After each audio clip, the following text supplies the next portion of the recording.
Hello, everyone, and welcome. Absolutely thrilled about today's webinar. Very, very good stuff.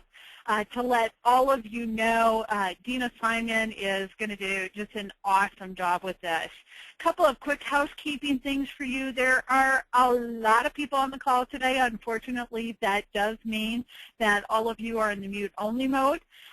So in terms of questions, the way that's going to happen, you do have a question panel. And what you can do is type in questions. I am monitoring that as we go, and I will be feeding those questions to Dina so that she can respond and make sure she's answering what you want to know out of the program. A lot of you check in and say, okay, am I going to be able to see this again or see it later, that kind of thing. We will post the recording of today's webinar on our YouTube channel, and I'll give all of you a direct link to that via email, so you'll have access if you want to go back and review it again. Getting started, tell you a little bit about Dina. She is a certified professional coach with the Center for Coaching Certification. I know a number of you on the call are as well. And so excited, of course, to have one of our coaches come back and do one of these webinars is a good thing. And Dina will do an awesome job. Her background, she's got over 20 years in staffing and in leadership. And she shares with me, hey, I am passionate about this, and I'm excited to share. And I'm guessing you're all going to get that just in listening to Dina and hearing her present. So turning it over to Dina. Dina, take over, and thank you. Yeah, thank you, Kathy. Well, I'm so excited to do this, and obviously it's a hot topic because we have a lot of you calling in today. And Kathy, I just appreciate not only you and the Center for Coaching Certification, but just that continued partnership. Loved going through the coaching certification. I've had an opportunity to be one of your co-authors in one of the Coaching Perspective books, and just thrilled to share really this content, which came from, creating that content for the Coaching Perspectives last book. And it was an opportunity for me to hopefully give back to you and give back to the community. And if I've written about it, yes, it's obviously a topic I'm really passionate about. So thank you very much for allowing me to do this, and to the audience out there for spending some time with us today. So what we're going to go through today is really talking about 6 steps of a coaching process that you can use with somebody who is either in a true transition in their job. Either they've been let go, or they know they want to leave somewhere and they totally want to be in a full transition, looking for something else. And then this curriculum, this process, really also works for somebody who's currently working and maybe just really unsure if their current role is where they're most passionate about, if they're looking to do something different, in their current company and don't know what to do, and they want a coach to help them work through this process. And then, somebody who actually says, absolutely, I've been in 20 years, in this company or in this industry, and I want to look at my transferable skills and figure out what my gifts are and how I can bring them to a next position, a next career, and move to something different. And really, in going through pulling this coaching process together, as Kathy said, I have 20 years in the staffing industry and worked a desk for some of that time early on as a recruiter, and then many different positions within the staffing industry, but always working with people, trying to uncover what is it that they want to do in their career, and not just to take a job to take a job, but really meaningful work based on their skills, capabilities, what can they do, what do they want to do, and how to apply that. And then with client companies, what are clients really looking for, and how to match them with the right people. So that's really where a lot of this context comes from. So that's our agenda today. So let's talk then about why this topic is important. So I know as Kathy's put this out there, there's been a tremendous amount of interest with people signing up for today because it is a hot topic. And I think we've all probably seen these statistics as far as really employee engagement and people engaged in their work and what they're doing on a daily basis. The numbers may seem staggering to some that haven't seen it, but really only about 30% of American workers are really engaged on a daily basis, excited about what they're doing and showing up for work every day. And then the rest, that 70%, is in some form of disengagement. Either they don't like their tasks and their job anymore, they don't like the company culture, they're questioning, what do I want to do when I grow up, all of that. And there's a tremendous loss in productivity. There's a tremendous loss in corporate culture, in team organization and work. So also from a coach's perspective, in working with candidates and clients to really be mastering what they're doing and being engaged in their career is going to give that corporate client a much better engaged employee that's showing up and bringing their best work to work on a daily basis. So some of the things here, why are people disengaged? What's going on? We live in a really fast time, so priorities change. Both people's priorities change. So when we set out maybe in our careers in our early 20s, we thought maybe we knew what we wanted to do, and we went on one path, and maybe priorities changed. And it's that reflection of what are the priorities now, and how have things changed? How has life changed? And so personal priorities have changed. Priorities from a standpoint of leaders and or businesses or times have changed, drastically in different businesses. So there's a lot of change happening.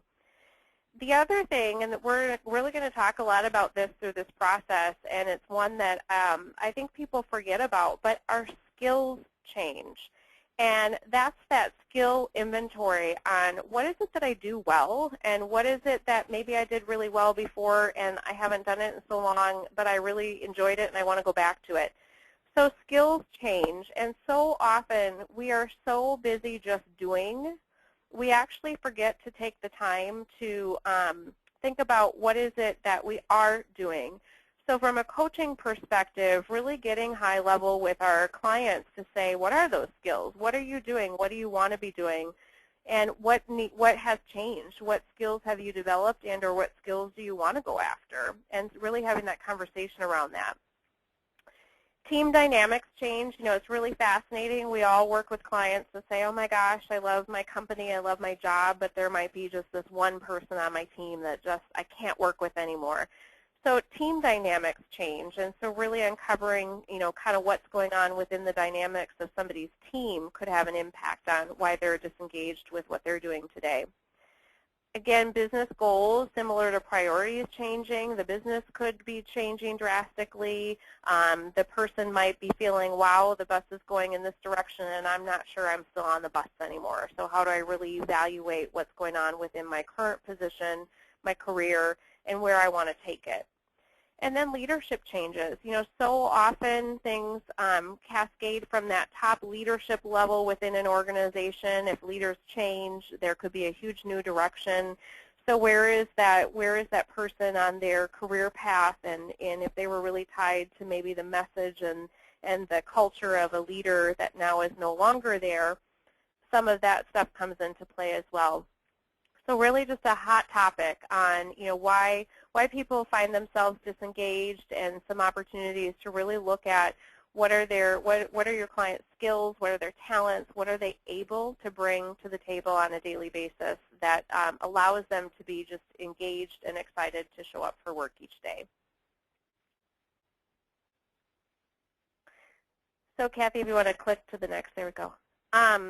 So step one. So this again kind of goes back from an HR recruiter kind of standpoint. And so if you're working with a client who is truly in a full transition, your conversation can be maybe a little bit even faster in walking through this process, but might need to even be more in depth when somebody is in a full transition, because they're in a transition for a reason, and we'll talk about that in a second too.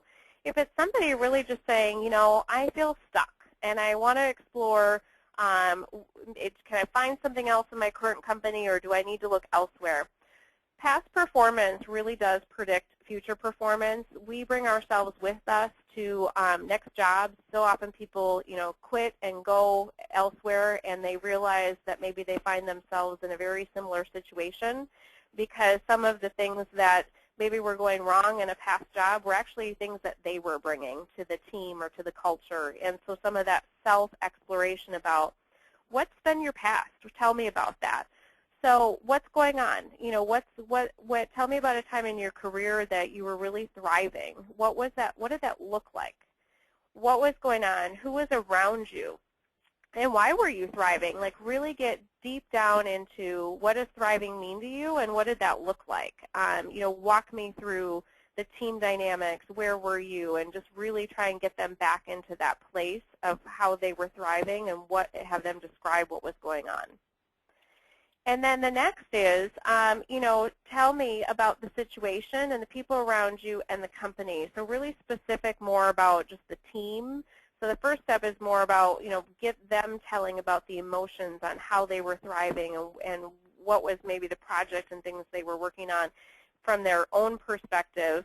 But then really get them talking about what was the situation, what company were you working for, what was the culture of the company, because these questions are going to help you help them in the future when they're saying, I don't know what I want to do, and they'll go back to say, wow, I remember 5 years ago I was working in this capacity, I was working with this team, we were able to accomplish this, it was really exciting to me because I brought these things to the table.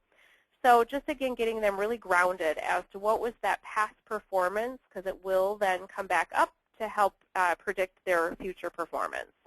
So that's really step one. And there's, on the next slide, there's a couple more pieces of that past performance and just questions to ask. And recruiters would laugh because they're all, you know, behavior-based interview kind of questions on tell me about this and just really digging deep down.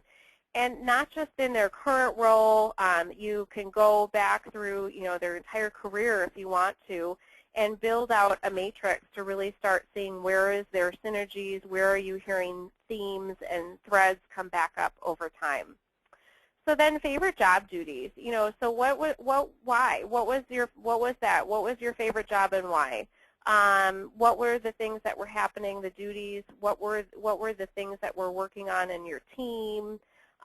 Your personal leadership style. So really getting into, you know, even if they were an individual contributor, if they were working on a team, somehow they were influencing others that they were working with. So drilling down a little bit into their leadership style, what was happening within their leadership, you know, their leadership working with them, and get them to share those different aspects to, again, talk about what was your favorite job duty. So this gets back into day-to-day when you show up and you have to do 10 things. What are the, you know, 8 things that you enjoy doing from a duties perspective on a regular basis? So that gets a little bit more fine-tuned down into the duties.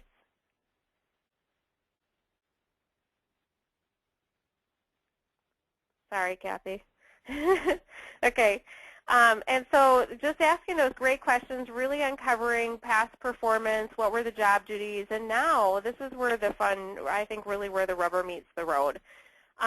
Now that you've got an understanding of, you know, what were their job responsibilities, what was the team, what was the culture, taking that information then and having that from a coaching perspective, and now asking them to actually work on plotting some stuff out. So this is actually taking stock, is actually an exercise that you can do with them by asking those great questions, but it also can be a piece of a next session. So if you go through that first session, and sometimes it can be 1 or 2 times working together with them, really exploring that past life and what their job responsibilities were.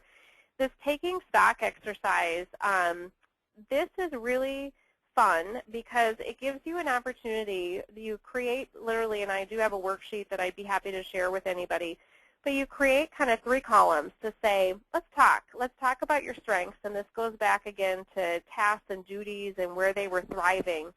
What are your greatest strengths? What are your average strengths, and what are your gap strengths? And I'll give you an example that I have there on the screen that would be mine and talk a little bit through this. So that greatest strengths category or that column is really, where are you a rock star? What are some of the things that people within your current or past jobs have come to you because you are a subject matter expert and you love it, you thrive in it. And so one of the things for me, I thought I had an example there. I apologize for that. So, so you were asking them, write down what are the areas that you're incredible at. So I'll give you an example for me. So for an example for me, a greatest strength for me is I love networking. I love to meet new people. I love to walk into a room of 500 people and walking out with not just a business card, but walking out with, hopefully 5 to 10 new connections that I now have face-to-face knowledge of who they are. They know who I am and reasons to follow up. So that's definitely a greatest strength for me. An average strength for me may be, so there's some technology things. I can figure out and navigate through some things, but I'm not a subject matter expert. If there's something that breaks down and I don't know what to do, I know that I need to go find somebody who has higher strengths than me, and that might be their greatest strength, and go get their help. The gap strength is an area that your client, says, oh my gosh, nobody would ever come to me to be a subject matter expert on X. I might have to do it occasionally in my job, or thank God I never have to do it. So my example on a gap strength is, I haven't balanced a checkbook probably in 25 years, and so don't put me into an accounting role. So for both of the businesses that we run, I certainly have a whole lot of financial people around me that are handling that aspect of it, because it's not a gift that I bring to the world. It's not something I'm going to spend time on. It would be so much better for me to have somebody else around me that brings those strengths to the world. So again, a lot of real reflection, and this exercise is something that I've done personally year over year. I've coached a lot of people through it, and it's extraordinarily powerful. It's really powerful to think through and really say, what are my greatest strengths? And ask, there's a million assessments and evaluations that we can take too that really kind of tell us some of these aspects, and that's great. But going back to people that your clients worked with, and ask them to go ask people, when you think about me, what do you think some of my greatest strengths are? What do I bring to the team? And I'll share with you just a personal experience. I went through this exercise once, and I did it, and then I kind of tabled it, and then I really went back to it. And when I went back to it, I reflected back actually all the way to like high school, and I looked at what I blended this with something that I call my leadership journey on when was I working and doing things with others that had a positive impact. And one of the funny things is a greatest strength that I had back in high school. I used to write for my high school newspaper.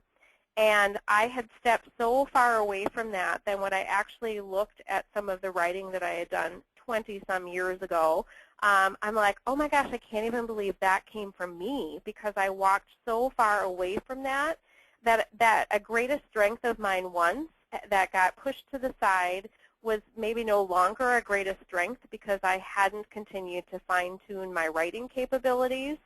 And it was something that was so passionate to me once that I was like, oh my gosh, I need to make a conscious decision to go back to that, because that was actually one of the times that I was happiest, when I was journaling, I was writing, and things were being published. And so it's really that reflection. Again, we move so fast in life that we forget sometimes what our greatest strengths are. So working with your clients really to reflect, and this exercise can be done quickly, but then it also is go back and really reflect. Now the piece of, the crux of the conversation in moving forward, and Kathy, you can flip to the next slide because I think I talked through this there. If you're currently working in a job, or your client is, and they say, you know what, I'm not sure. I want to explore. I don't know if I want to stay with this company, if I want to try and look to do something else within my company or elsewhere. Going through that exercise and then going through some of these questions to say, where is their alignment? So if I'm, a rock star in these areas and have gap strengths in these areas, and there are some areas in between, have your client go through and really evaluate on a day-to-day basis what one of those columns are you living most in, and actually do kind of a percentage, and they can do a map over of like what are those job duties that allows them to give their best gifts on a daily or monthly or quarterly basis, and really evaluate. And sometimes they'll say, oh my gosh, I'm not spending any of my time in my greatest strengths at capabilities and areas. No wonder I'm upset and I'm discouraged and I'm looking for something else. And then the exploration of, well, what's happened? Has something changed? Has more job responsibilities been added to you? And then really the exploration for them, if they want to try and figure out how to make it work within their current role or current company, questions about, are there tasks that you can delegate out? And so if there's things that you might not be fantastic in, but there's team members around you where it would be so much better, quicker, faster for them to take those aspects of the job, is there opportunities for you to delegate to different people within the team? Talking about, is there opportunities for advancement in the areas that you feel passionate about within your organization? And really just exploring that, because I think so often the people just get that feeling stuck and they don't know how to explore what else could there be in my current company. How do I really look at, again, just my daily tasks and what I bring to the world, and is there the layover of what percentage am I spending that great time? So Kathy, I don't know if there's any questions yet so far. Actually, I do have people that love your tool, and they were asking about it, and so a couple of them, I gave them a message back.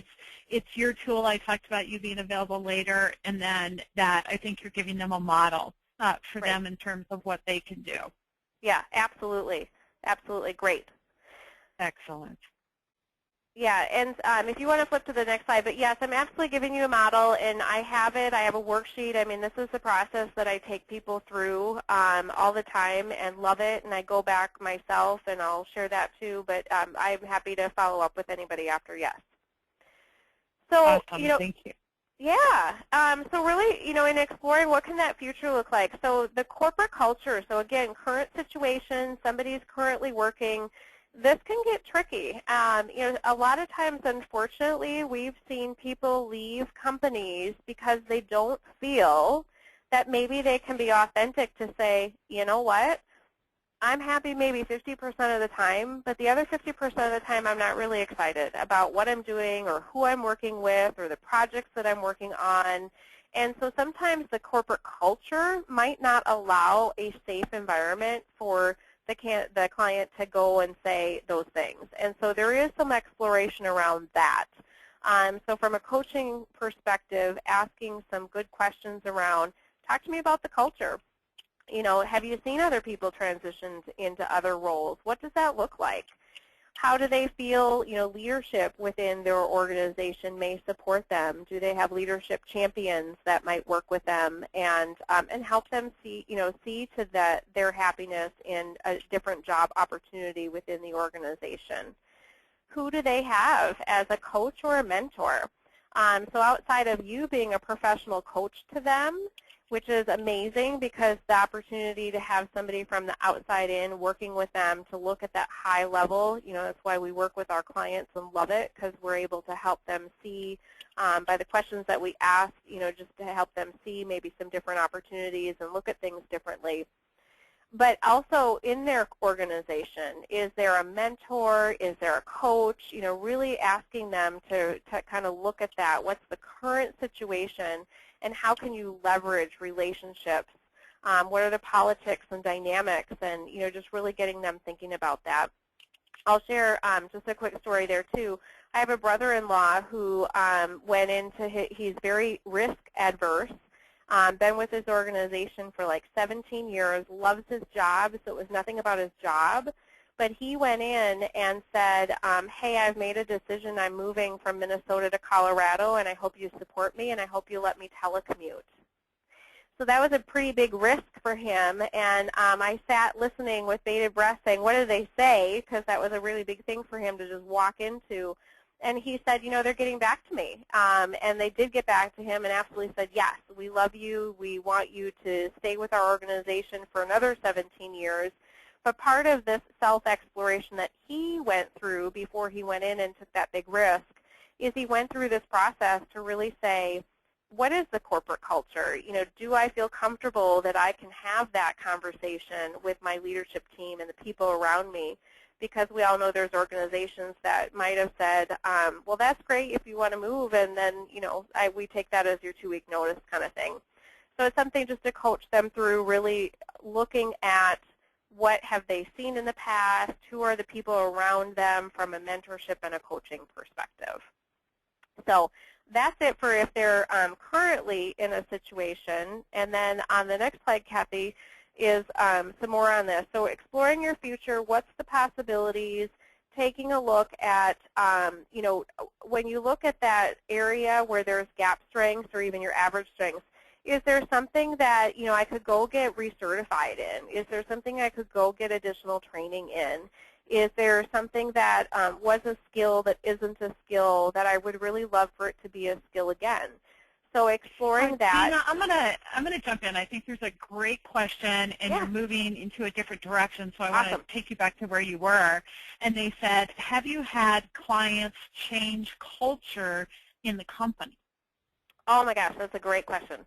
Yeah, I love that culture question too, because so often I think individuals feel that maybe they can't make a culture shift because that seems that that's, a big, huge task, and how can one person make an impact? So I have seen it, and then I have also not seen it. And I think a lot of that stems from the individual person on what's the culture shift that they want to make, how are they going to go about making it, and then also from a senior leadership standpoint, is the senior leadership open to that culture shift happening maybe from a lower level within the organization. And so I've actually seen both, but I certainly recommend from a coaching perspective, if somebody's very passionate about the difference they can show up and make and want to make, it's extraordinarily rewarding when that one person starts to have that culture shift and outliers start joining them and make a big difference within a culture. So I definitely have seen it happen on a positive basis. Great question. Awesome. Yeah, thanks, Dina. Yeah, and that's what, it breaks my heart because from a recruiter standpoint in the past, when you would scan through resumes and say, oh my God, this person's, just job hopped and gone from one company to the other company, and it's flipped so much now on the, if somebody's only been at one company for 20 years or 10 years here and 13 years here and hasn't had a lot of different exposures to either different departments or cross-functional teams and things of that nature, times have changed, so it looks a little bit different. And so what I think is masked in that too is really, again, if somebody's in a transition or wanting to be in a transition, really what's the root cause? Is it the culture? Is it the day-to-day duties? What are the things that possibly could be changed? Employee turnover is so costly for the corporation that for them to understand, really why are people turning over is so important. And if there's little things that can be done from a employee engagement standpoint, and if it's things people can lead up and ask for and feel they have the permission to ask for, I think that I think there's some magic in there from a transition standpoint. Yeah, so other, just looking again at strengths, those three categories. Where am I a rock star? And if I'm a rock star at things, am I sharing my talents? If there's average strengths, that's awesome. Are there things that I also want to maybe get better in? How do I take a class? How do I keep learning? How do I take that to something that is then something I'm really great at and it becomes one of my greatest gifts? And then if there's, evaluation just from that, from the gap strengths, is there anything that I think I should focus on and or just, I'm going to stay away from that. So again, that exploration of other options and in looking at those areas. So in exploring the future then, Kathy, if you want to go to the next slide, if they're wanting to look for another job, so I'm done, I've had it, I need help in really understanding, all we've talked about so far as that past performance and really going through like an interview, talk to me about your past jobs, what did it look like, talk to me about when you thrived. As a recruiter standpoint, we say, what were some of your biggest accomplishments? What was it? What did you bring to the table? Talk to me about it so that you're really understanding it, to help them sometimes pull that back out, because again, we forget sometimes what our greatest strengths are and the accomplishments that we've brought to the world. And so if they really are saying, nope, I have a job right now, and that's great, I have a job, but I really want to investigate what could be next for me. So I shared with Kathy before we got on the call, so I'm in Minneapolis, and 17,000 Target employees last week were let go, which is a big deal here in town, a big deal for Target, and a lot of different areas of employees. And so I've been talking to a lot of people about this process, and they're now in full quote-unquote transition where they're looking for a new job. But I've also had a few people from Target call and say, you know what, I made it. I'm here. However, I've been here for 10 years, and I'm not sure what is to happen next. So glad I have a job, but I also want to spend some time and invest in myself and look at what could be next. Not even just another company, but exploring that future on, what are my transferable skills? What could I do next? And so there's a lot of things around this, and that is, when somebody has a job, that's a great time for them. The pressure isn't quite as hard on them as people that are in full transition. When people are in full transition, it's easier if they put themselves into transition and chose to, quit or retire or go do something else. If somebody was in a full transition because they were let go, obviously there's a lot of raw emotion around that. It can be a really challenging time. And then the really fun time is when people say, you know what, I want to explore. Here's where my situation is. I want to see what else is out there. And that is where, the process of asking them to go through this process and to look at, exploring your best future. What does that job look like? And then really, again, they're going to have to assess how confidentially do they want to go after and explore things. And there's quite a few tricks and tools on that. And in today's world, people are pretty open for informational interviews and, and networking and helping people if they're understanding that people want to explore. But nobody should feel that they're stuck. They should feel they have an opportunity to explore. That's all about that learning process. And so really helping them understand, what could be out there for them. So on the next slide, okay, so not working. So again, if somebody's not working, really understanding why aren't they working. If they truly are in transition because they were laid off, and I know that even in the past, there was the whole, oh, well, you were laid off, well, you must have not been, you must have been part of a group that wasn't performing, or the organization didn't want to keep you. Nowadays, too, that isn't necessarily the case, especially when there's organizations that have big layoffs. It's understood that they're, they kind of were a casualty, and it wasn't necessarily them or what they brought to the table. But from a coaching perspective, really understanding why were they in transition, and understanding, again, past performance. Have they been in transition several times? And what are those themes that you're hearing? Because there may be additional coaching opportunities to point out to them. They may be really impatient, and so if every 2 years they're leaving and going to different jobs, there might be more root cause as to why they're in transition. So really just kind of exploring, why are they not working? What are the reasons? How has it shown up before? And again, I always say this, you take yourself to the next job when you leave. So it's really important to understand. I believe that you take yourself to your next job, and that past performance predicts future performance. I very much believe that we continue to grow each day, each year, each month, and so everything that we're doing adds to who we are.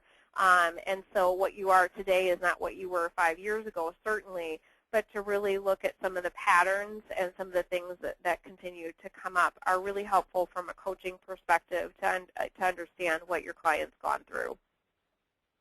And Dina, a question that comes up with that note is, and what do you do when that is the case? Yep.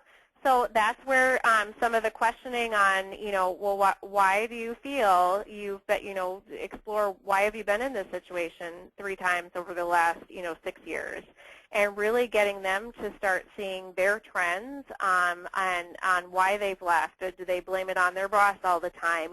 Really just kind of peeling that onion to help them see that maybe there are some things that they've brought to the company and or the position that has allowed them to be, dissatisfied. Awesome, awesome. Thank you. Yeah. Because then I can watch out for it again, Yeah. And a follow-up to that, how do you deal with the rawness people feel who have been laid off? Yeah, that's so hard. And so, I mean, just last week, and I just share it because it's raw for me, but just last week, there were 5 people that I talked to that were part of this layoff, just like immediately within 24 hours. And I shared with them from a coaching perspective. I said my favorite day, I have 2 favorite days in this coaching process, and one is when, and in Minnesota, and Kathy, we've talked about this, in Minnesota people like face-to-face coaching a whole lot more than phone-to-phone coaching. So I said, I love it when I am working with somebody who's found themselves in a transition, either by choice or they're choosing to be in transition because they want to look for something different, or transition has been forced upon them in a layoff situation. And just to see the rawness, the energy, the upsetness, and the, oh my gosh, I feel like I have the weight of the world on my shoulders and I just don't know what to do. And that day as a coach, to see them and to start walking through this process, and then on the other end, really fairly quickly, seeing them work through this process and actually then coming out of it on the other end saying, oh my gosh, not only have I figured out what I want to do in my future, it's now aligned to my greatest strengths and capabilities, and I actually, because I'm putting amazing effort into it and exploration into it and networking into it, I actually have multiple opportunities like that, one door closes, the other one opens kind of thing. And so my 2 favorite coaching days in this process is that first day where they're just totally overwhelmed and think there's no light at the end of the tunnel, and very quickly when they're like, oh my gosh, you're right, I do have opportunities. There, regardless of where you live, regardless of talents, there is a race for talent, and we hear all the statistics that there will be a continuation of shortage of talent in all different aspects of business. And so people that really put the time in to work on what their talents are and how they want to show up within an organization is a value to any company. Awesome. Hopefully that answers that. Yeah. Kathy, any more questions, or you want me to move on? I think we're good right now. I mean, people are appreciating the answers you're giving is the notes that I'm seeing. So, yeah, okay. Keep going. Great. You're good. Awesome. So now action plans. So finding a new role. So again, either they want a new role or they have to have a new role. And so what does that look like? So this is the fun part. This is really dreaming about what could it look like. One of my clients recently, when I first talked to her, when she was in that overwhelmness first day of meeting me, she said, you know what, there's only 3 companies that I want to work for. And I'm like, okay, really? And just listening, and here's why. And she was very, very, very, very narrow-minded. And so through asking a lot of questions, having her think of other opportunities, other possibilities, a world opened up to her that she had no idea was out there. Of course, because if we're going to look at one thing and one thing only, we don't get to see, with our blinders on, everything else. So this is the fun part. regardless of situation, really understanding what does it look like? What's a typical day? Walk me through it. Where are you going? Who's with you? Are you in a team of people? What does the culture look like? What's the size of the company? Just really going through all that. And then also, is moving an opportunity? Is this an opportunity in your life to explore somewhere else? What are you waiting for kind of thing?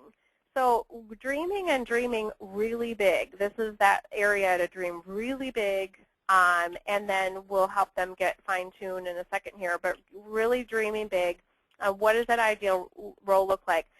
So the other magic to this is from an HR or recruiter standpoint, if your coaching client is going through an interview process and they sit on the other side being interviewed and the interviewer says, tell me what your ideal role looks like.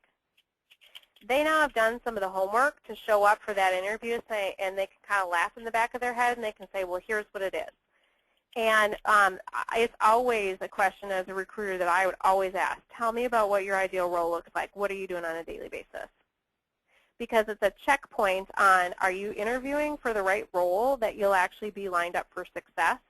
And in networking, if they're out networking and saying, hey, I'm in transition, I'm looking for something, so often in transition they just say, I'm looking for something, help me find a job. Well, that's not enough information for anybody to help them open up any doors. So this is really where it can be fun to think really big. And then, Kathy, if you want to go to the next slide. And then certainly they've got to get narrowed down a little bit more as to what that looks like. But getting them thinking big, opening up their world. And then where are those jobs?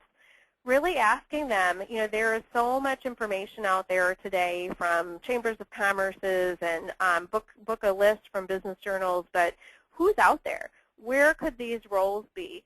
Who do you know in your network that works at any of these companies that would allow you to come in, have coffee, do an informational interview?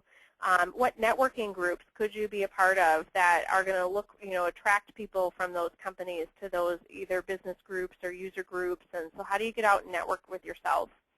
And then certainly coming from a staffing background, the staggering numbers of every person that finds a new job. So many corporations use recruiting firms to help them fill their seats, both in a entry-level position, but certainly on up to an executive level.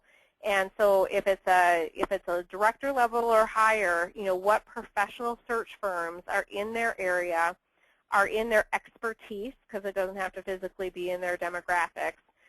So often those higher level positions at the client companies, they might not be listed anywhere because it could be a confidential search. So what recruiting firms are out there is a great exploration for your client to know about. And the other piece about working with recruiting firms is you never have to just work with one. You can work with a few. And the other part about that is an opportunity for them to get good at interviewing because they have to go through an interviewing process when they go to the recruiting firm. And so it gives them an opportunity to practice through this exploration of what is that job and how can I go get it and how can I get good at interviewing. If somebody finds themselves in transition and they've never been in transition, and that's actually a challenge. There are sometimes people that have moved from job to job because they've always been recruited to the next job, and they've never been, quote unquote, really in transition. They don't even know what transition looks like or how to go about interviewing or finding a job. It can be a really great opportunity for them to work with some recruiting firms, go through that process and self-exploration. So that's just a big plug on that piece of it. So really, again, their homework, what are their action items? This is about their work. How are they going to go about doing it? And how are you as a coach going to, how do they want you to hold them accountable to the activities that they're supposed to be doing?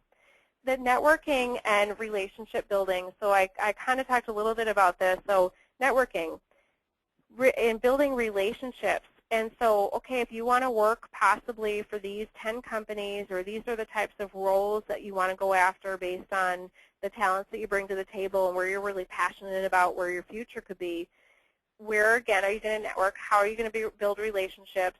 Recruiters will tell you that 75% of their jobs are filled because people have been personally referred to them.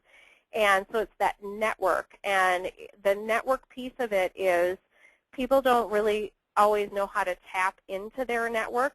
They're maybe afraid to tap into their network. They're afraid to say, I am in transition and I'm looking for X. How can you help me? Because they think maybe they don't want to share that with their network, or they don't want to ask their network for something like do an ask before they do a give. So there's some magic around.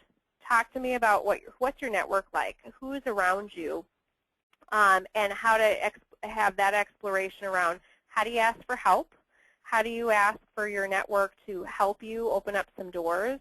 And this is where the crystal clear clarity comes in for somebody you're coaching with to say, I am Dina Simon, and I am in transition, or I'm wanting to explore what my future could look like. And here's the 2 types of areas I'm looking for based on what I've done in my past or my skills and capabilities that I would bring to the next company. Who do you know that you could put me in touch with? And then certainly, and how can I help you? You know, what's going on in your world to this person that they're networking with? So it's really getting people comfortable with having that conversation.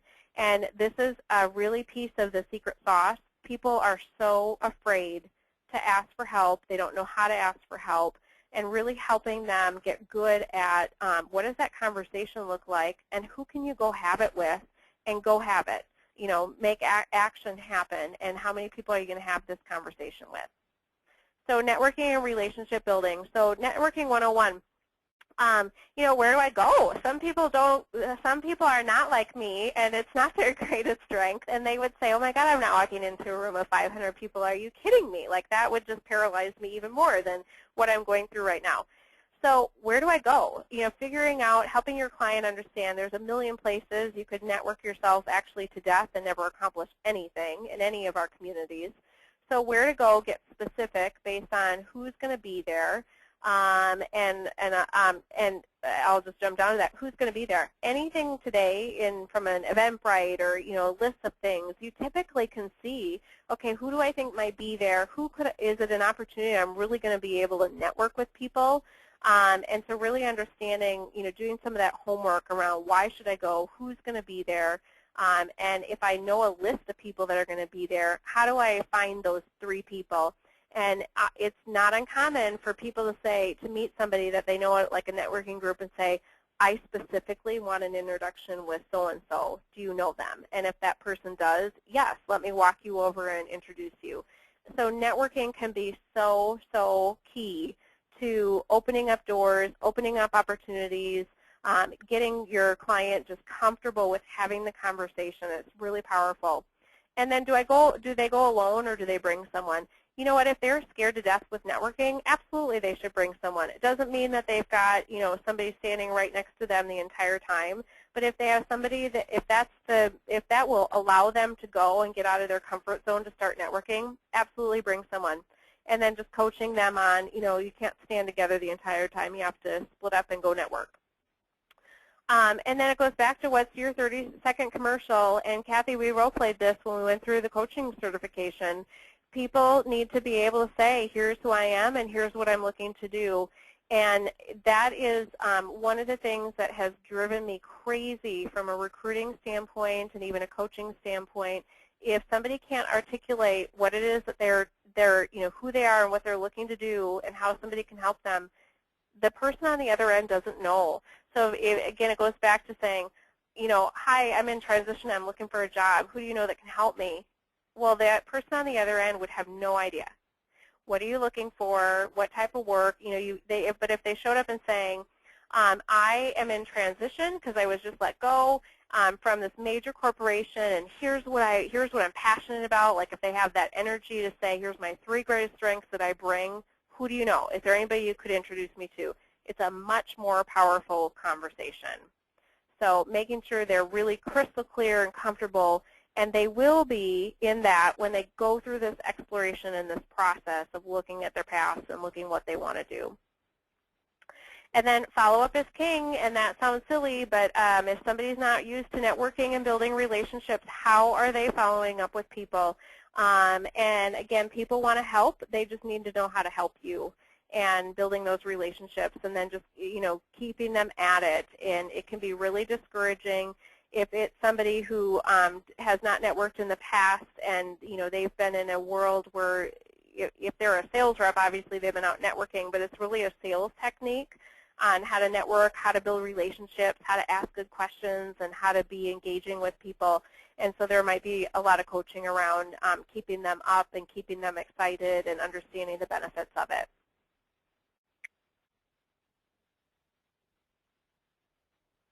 Okay, so now, new job is secured. Awesome, right? Excited, they're on their way. They're super excited that you've coached them through this process. This is where they realize there's opportunities to select from, and so this goes from that day that they sat with you with the world on their shoulders to now, oh my gosh, I'm seeing that the future, I've got opportunities, I'm not stuck. And then really, that's not where it stops. It's asking them to really kind of reflect. What have they learned along the way about the process? What have they learned about themselves? Because they're going to learn a tremendous amount about themselves if they're able to really, be authentic through this process with you. And then how are they going to continue to reflect? And so one of the things that I always love to do, and it doesn't have to be at the end of the year. It can be, a magic date within the year. It can be whenever. But really going back and going through that taking stock grid and having it be a fluid document. And so adding things onto it, again, we're learning, we're growing, and things change. So having that be a fluid document to say, what are my greatest strengths? What am I bringing to the table? And being really mindful of that. As we're giving back to our organizations, to our communities, where are there opportunities for us to live in that space and find time to live in that space? It's also an amazing opportunity. So many organizations don't even do performance reviews, and I think performance reviews are, my personal opinion is performance reviews they're not normally done really well, because nobody should be surprised at a performance review anyway. It should be on the job, kind of, hey, here's status, here's how things are going from a leadership perspective. But LinkedIn profiles and your resumes and that opportunity just to reflect again on what it is that I'm learning and how I'm growing. It's just that taking stock grid is really a great tool for that, to stay updated and to stay fresh on things. And again, the magic of, oh my gosh, I forgot, yeah, I accomplished that 2 years ago, and it's off my radar now, and I've moved on. I forgot that this team that I was working on, we started this, and wow, look at what it's done now for our organization, and just kind of keeping that as a journal, a way for them to really reflect back on. I think that's a really important thing.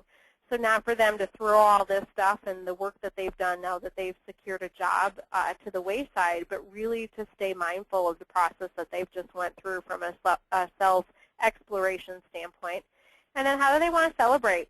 There's a lot of people too, and Kathy, if you go to the next slide, I'm not sure if I have this on there, but how do they want to celebrate? How do they want to stay in touch? How do they want to stay in touch with all these people that they now have, talked to, that have helped them along this journey?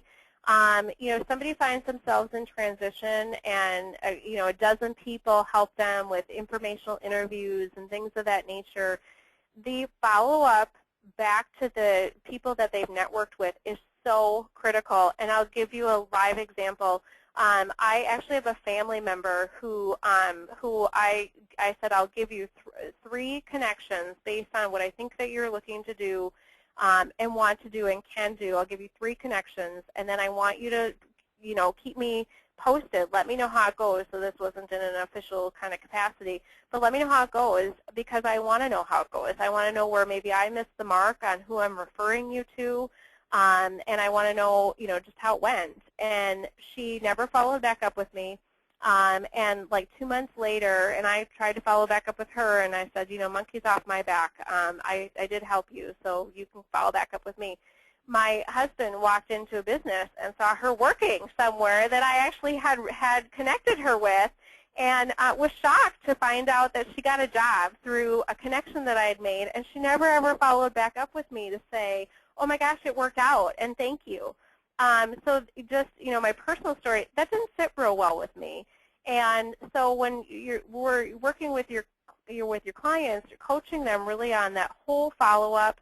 You never know when you're going to need those people again. You now have met amazing people, hopefully, from a networking perspective. Stay engaged with them. They could be clients one day, just really coaching them on don't use and abuse your network, but how do you build relationships with your network? How do you go back and say, thank you for being instrumental in helping me find this new job. Here's what's happened. Let them celebrate with them. And then, and how can I help you? That's where the whole paying it forward happens. So just make sure you're coaching around that, because so often people forget about that, and it's just, that's crazy. And so, a couple of jobs came in on that, or a couple of questions came in on that note, Dina. One is, what are examples of ways to keep in touch? And then I'll give you the other one after you answer this one. Yeah, I love that. So, often, and that's funny too, because sometimes people will update like their LinkedIn profile, and that's how people find out they got a new job, and that's great. But that's like assuming that people are, watching your LinkedIn profile to see if you got that new job. It's a phone call, it's an email, it's a letter, it's any way that they're comfortable with doing it. I have a candidate who then, went out and bought about bottles of wine for key people that helped him, and he was super excited to present them. So I think it depends on what the client is comfortable with doing, what their style is, and then who's receiving it on the other side. But definitely, I mean, even a phone call of appreciation, a letter, email, something like that. Excellent, excellent.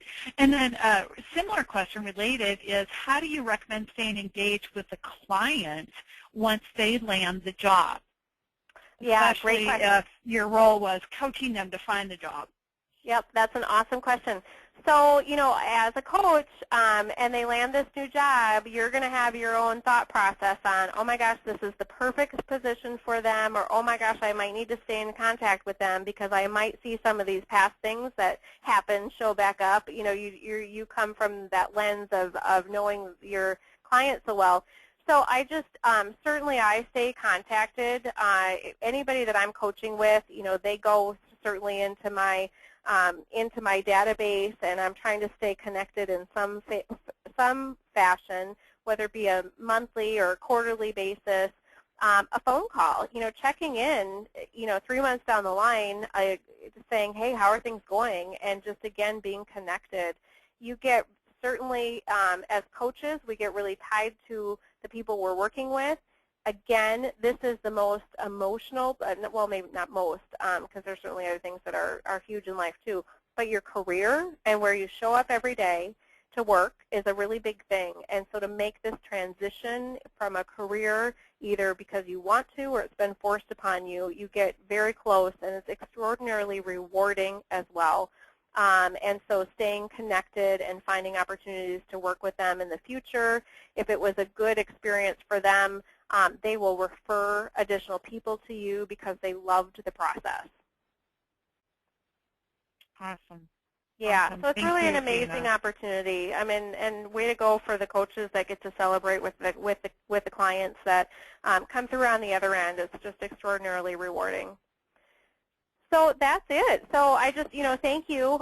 So my contact information's there, and Kathy, however, when you do follow up too, if anybody wants to ping me, I'm happy to give the Taking Stock worksheet and email it to anybody that's on the presentation. And again, it's just a great opportunity to work with people through a big piece of transition in their lives, and super rewarding from a coaching perspective. Excellent, excellent. Yeah, and there were people asking for that tool, so I don't know where you'd share it. Thank you so much for that. That's very generous of you. Another question came in. What is your evaluation tool? Yeah, great question. So evaluation tool from a standpoint of skills and capabilities? I am unsure if they're asking that or if they're asking the evaluation of the coaching engagement. I don't know. They didn't say. Okay. If you want to type that in on that one and let me know. In the meantime, I have a couple of people have raised their hands, and so sometimes, Dina, if it's okay with you, I will unmute individuals and let them go live. So if you have your hand up, you want to come live, please type in and confirm that's what you want to do. In the meantime, the follow-up on the question for the evaluation is, yes, you as a coach, you coaching them, what's your evaluation tool? So me coaching, how do they evaluate me? Yeah, or what is your evaluation tool for your coaching period? So whether it's them, you, or both. Yeah, so I'm not sure that I fully understand the question, so I'll try and answer. So an evaluation, I mean, this again is if somebody chooses to work with me or I choose to work with them, kind of that evaluation.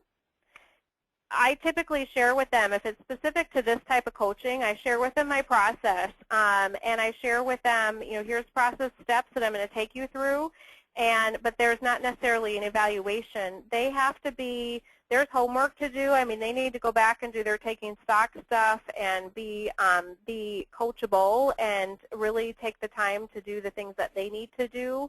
And if there's any processes along the way that that don't work out for any reason, I mean, we just talk through that. But I don't necessarily have an evaluation for them coming in. If it's an evaluation, and what about going out? Yeah, after the coaching. Oh, yep. So evaluation of the process. Yes. Yeah. After the fact, yeah. Yep, I don't necessarily have anything formal for this. I just do know that from a and that's a great question. I don't have anything formal for this, but typically, it's my own thank you back saying, oh my gosh, this process, I might not have known what I was getting myself into, and as I went through it, just here's the reward of it. So it's been more of that kind of just confirmation back that the process was really meaningful and it helped them get to the next stage. Awesome. Awesome. Thank you. And then another question came in. What assessment tools do you use? Yeah, there's a million out there. So one of the things I typically ask for, too, that's a great question, because I ask them to say, what have they gone through? Because a lot of people have gone through Myers-Briggs, they've gone through StrengthsFinders, they've gone through, whatever. And so if they have stuff that they'll share, so often we all, kind of have that, and that goes, again, to some of the transferable skills. We'll bring that in, and then I don't personally do any assessments, but I have a lot of partners that I work with that will do assessments. So depended on what the client is bringing to the table as far as what's their background and what are they looking to do, I would look at what are some of the best assessments and maybe make some recommendations. And then on a coaching perspective, I might bring somebody in to the partnership and actually do that piece for me. Excellent. Excellent. I love the fact that you're finding out what's good and then making recommendations instead of going in with, oh, this is what I do every time. So right. Yeah, no. It's based on what makes sense for the client. So that is awesome. Excellent. Dina, to let you know, a lot of people have been sharing comments and saying thank you so much. They're definitely appreciating the value that you've provided. Glad that you gave it, et cetera, et cetera. So just want to echo that as well and say also thank you to you. Everyone, Dina did a great job. She did this on a voluntary basis. We will have the recording available on YouTube. And, of course, she gave you her contact information so you can reach out to her directly as well. And she's available to you. So thank you all for being here. We appreciate your time and having you here and part of the conversation. Dina, fabulous information, lots of things coming in from the people. So thank you very, very much. I will go ahead and close this out. I'll hang around afterwards if people have additional questions, and thank you all. So thank you, Dina. Thank you.